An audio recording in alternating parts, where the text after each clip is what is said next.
Okay. Now what we've seen earlier, and let me just do a quick recap of that because this video is getting split into 2-3 different files. We've gone ahead and see what we need to do even before we get into talent selection and talent assessment. And when I say busting myths, so there's a lot of things which are available out there. A lot of folks are talking about umpteen number of assessment tools, umpteen number of things which will help you. I've just shown you some examples over here, and that doesn't seem to be right.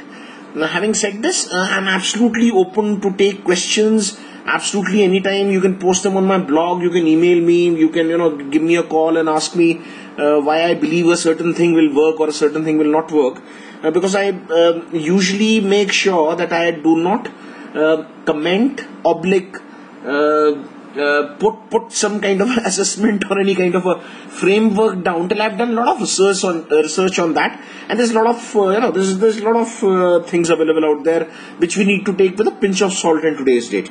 Okay. Having said this, I want to get into an assessment center, and let's see how we can do that now. Now, here is a very basic in-basket activity which was created for one of my clients a couple of years back. It has been utilized over there. So before I even kind of get into this, what I'll do is I'll take you to my PPT again and show you a basic example of an assessment center. So basically what you could end up doing is dividing, just to understand as to how you are going about this particular assessment, you could divide it into two things, say a oral or a written, and then you would create an in-basket exercise. You could maybe have some group discussions. You could simulate some kind of a BEI for the client, and I'll explain to you what this BEI is, unless of course you're already aware. It's a behavioral events interview, and this is something which I highly recommend because it brings in both the things. It brings in a person's personality, and it also brings in the situations, the actual practical situations that a person would have met up with or been challenged with in his past career, and that's how you can actually pick up how a person would have reacted under those situations, and that will definitely be a predictor of how that individual would react in your organization or react or act during assessment. That is definitely a predictor.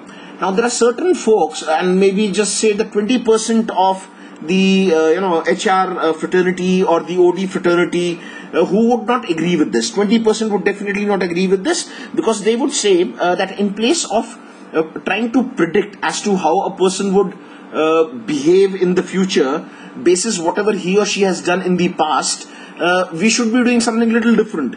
We probably should be looking at their career path, or we should be looking at different situational predictors or assessments. But this amounts to the same thing. In place of getting things very complicated for you, in case you want any details on this, there will be other webinars which I'll be posting, which you can access. So let's say I'm suggesting two things over here. Simulate the BEI for a particular client, simulate the BEI for internal customers. Now the behavioral event interview, and I'll show you a sample later, can be created keeping two things in mind. How would an individual or leader behave with the internal customers, and how would he behave with the external customers? Because there's a lot of difference that you see in these two different behaviors or these two different personalities. Because fortunately or unfortunately, most leaders are aware that the internal customer can't necessarily impact their careers, and which becomes really funny, because there are a lot of organizations who do a lot of internal service, and I myself recommend a lot of those things, but most of them can be played around with, and most of them unfortunately are extremely subjective. So anyways, now coming to the written part of the assessment center, you could have some kind of fact-finding or some kind of analytic decision-making approach, wherein you could say that you have given them certain situations which are relevant to that particular organization, relevant to that particular role, more of functional than behavioral, and maybe even purely skill-based in place of any kind of knowledge-based or anything of that sort, wherein they will give you results. So that's like that's almost like conducting a skills examination within the organization. So you could couple both these things together and create an assessment center. Now, before reaching this stage, I again need to stress that whatever it is that we have created in our earlier Excel, wherein we are calling it that competency model, or say a sample competency model, most of these should be visible to us in some manner or the other during the assessment center. Now, some kind of communication, which is oral, presentation, written, whatever. So these are extremely basic ones over here, say for a team lead or say for an assistant manager or a manager.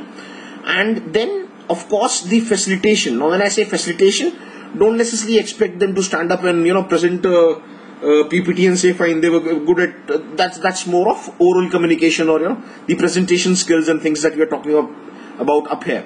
Now, this facilitation would be some kind of a situation in which they are assisting a group or an individual to accomplish specific goals, specific tasks, specific goals. How do they do that?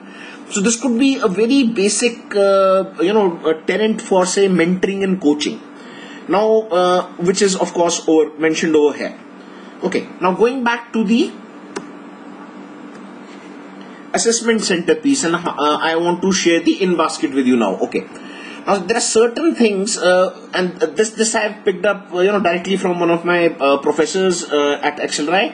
He told us that wherever you are creating an assessment center, just like when you are creating some kind of online assessment, a personality assessment, or any kind of an assessment which is a self-reporting kind of a questionnaire or self-assessing kind of a tool, you definitely need to have some distractors. So this is the structure of it, wherein we get some isolators which will isolate a particular competence or a particular, say, KSA. And then there are distractors which could be just red herrings, which will not necessarily let the individual who's being assessed or the group who's being assessed understand which are the core competencies that you're looking at. So you can put in some distractors over there.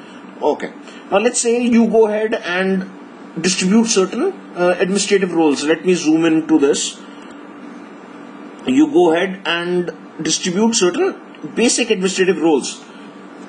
And you say fine, so there are few things which will happen on the in tray and or in the in basket, and this is what you need to do. Then you also go ahead and say that it could be a customer facing role, and you need to stress some points over there. There are certain managerial positions that you could be catering to while doing this particular assessment, or leadership positions. You need to stress on that. Now, all these items and their boxes, or say the segmentation of the activity within the in-basket that you are doing, which will link back to these three different roles of a particular leader. So there will be different requests, and there will be different memos coming up. There is some kind of complaints happening. There could be conflicting schedules just to see whether a person can manage time and tasks properly. There could be situations which will either require a person to be very, very directive or be very, very delegative. So how does a person choose that? Again, taking that up from situational leadership and other concepts of that sort. So this is how you should go ahead and create your in-basket for a assessment center. Then the assessment center, like we've seen, as a larger game. The in-basket is just one particular piece of it. It could be written as well as oral. So I'll also try and show you how you can do a in-basket which is absolutely totally written and online. I've done that a couple of times. I can assure you it is not as effective as doing something in an interactive session with a group in a particular room. But the only challenge that I wanted to mitigate actually by doing it online was that I want to take away the assessment bias. It was very difficult to get time to train senior leaders with a certain level of maturity, and of course there'll always be a lack of those within an organization, because they'll be stuck up with their daily deliveries, and people will not necessarily their managers will not necessarily spare them for other activities. So having said that, we went the online route which is something which I will share with you, but not highly recommended. So let's look at these bullet points over here. Say strategic thinking, analytical abilities, and the rest of these that you can see over here. I'll quickly go through this. Are the competencies that we are looking at. We are even looking at workflow forecasting. We are looking at resource forecasting skills, because this I'm doing it for a role which has got operational planning, customer orientation, and analytical ability. Okay. And there's a marking guide which I've given in the annexure, which I've given to all my assessors. Now let me reduce the zoom so that you can have a clearer look at this. Okay, now let's look at one particular task. Let's say this gentleman is performing this particular task on 5th of August. He is part of a recruitment drive. Now the situation that has suddenly come up is there is urgency to leave the recruitment drive, and why? There could be some client message that calls are getting abandoned. Now what kind of item is this? This is an interface item. This is not a distractor. This is not an isolator. And interface items are something that you kind of these interface between the isolator and the distractor, not necessarily what you are looking at, but something close to that. That helps you reconfirm that the competency that you are looking at has been looked at in a more quantitative manner. Having said this, the measurement scale over here is qualitative for most of these, right? You can see that. That's my column over here that I'm trying to highlight now, but it's a PDF, doesn't highlight, sorry. This is the reason why you have certain interface items, certain distractors, and certain isolators. And the kind of format that this particular item is appearing during the simulation of the in-basket. So let's say the situation is like this. And let me use a little graphical representation here to show you as to what we are trying to do. Now here is assessment center. There's a couple of folks sitting here who are your lead assessors, and let's say you have different geographic locations also, or maybe in the same geographic location if you want to look at a simpler example, and there are individuals who are sitting in certain isolated rooms or groups over there. And you could club maybe 2 to 3 assessees over here in these particular groups. Or this could be part of a big room also, which is perfectly fine as long as they don't converse with each other. Because these are individual assessments. Now, one of the items that will happen is one of your assessees will receive a text message. And what will be the content of that text message? So one format that we are using is the text messaging. This actually is happening through some internal concierge service that you might have, or some other tool that you can use. I can get into further details of that, but I don't want to reveal everything here. Okay, so you get a certain text message. So immediately the text message pops up. This interface item is known only to you, who's the assessor. It is not known to the SSE, and he sees a client message which says calls abandoned, and you have told him that he is part of a recruitment drive. Now he could either show urgency, saying that yes, calls have got abandoned on my floor and I need to kind of get out of the situation, which is the recruitment drive, which now becomes a second priority for me. And how will I prioritize this text message? What can I do? So what we are looking at is his operational planning, whether the person is able to plan operationally well. The second thing we could look at is his customer orientation. How oriented is he towards his customers' needs? So those are calls getting abandoned could be one of his very critical client or critical customers over there. And then analytical thinking. Now how does the person analyze all these 3 situations, measure the pros and cons, and then act? So that's a very simple example. Another simple example that comes from most team leads who operate in either in India or even countries abroad, wherein the traffic situations are bad, is in a bad state of affairs. Transportation delays, again an interface item. So I'm not necessarily looking at something which will isolate. Okay, so again self-explanatory. Let me come down to point E. Client follow-up message calls abandoned. Now this is an isolator. Presume the person has not reacted to situation A over here, and then I am trying to isolate the competency, which is customer orientation and operational planning, because he hasn't reacted to this particular situation. Having said this and giving you a little insight into how this entire thing flows, you could also have a timeline running in parallel. A timeline running in parallel, say one of these columns is a timeline wherein you say, okay, this particular first event happened at say 1 o'clock. And let me give you certain examples of that. Let me scroll down in my... Okay, so over here you can see clearly the first text message comes at 11 a.m. It says primary client Spock, so it could be any client who's the primary client for that particular organization, that particular department that you're conducting assessment for, or you could just hypothetically kind of create one of those so that it creates that sense of stress that this is my primary client. And again, that depends on the individuals dealing with the client. There are certain folks who will say my primary clients are so happy with me that whatever it is that I do, they will not necessarily bother. And you very clearly see over there that text message has come in at say 11 a.m. Okay, so that is the first thing. Now the next one that pops in, and let's look at that. What exactly is that? That is after 5 minutes the individual gets an email message, right? So after 5 minutes, how has that person reacted to that text message?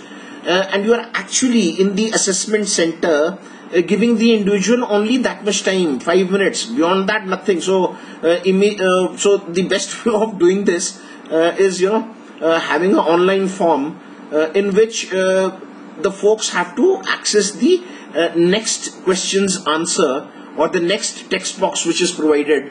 And if they do not answer that, and you get if you are technologically savvy enough, what you'll end up doing is you will end up getting different alerts for different folks saying that this particular text box was filled by this individual within the allocated 5 minutes, yes or no. And this is what I actually end up doing in all the assessments or all the simulations that I do. I actually try and create an environment which is as close to the natural environment in which this individual would operate if he or she clears the assessment center or the development center. And that's a very, very basic trait of assessment. So your assessments have to be very much in sync with what people are actually doing. Otherwise the whole the purpose of it fails.